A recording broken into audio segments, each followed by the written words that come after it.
That is called a pastime. Now, I purchased this car on the auction.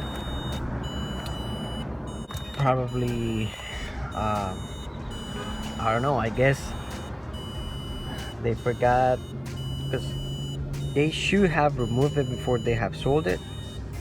They just probably forgot, and somehow I guess they're seeing that that car hasn't make a payment, and now they are because the pastime, what it does is it's like a GPS tracker. They track you down, and it's hooked up to the ignition switch.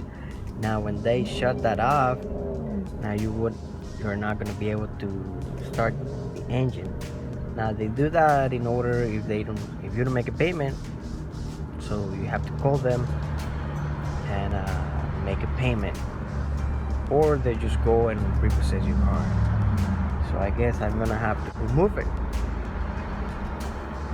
So if you hear that sound and you're wondering why and your car doesn't start, that is why.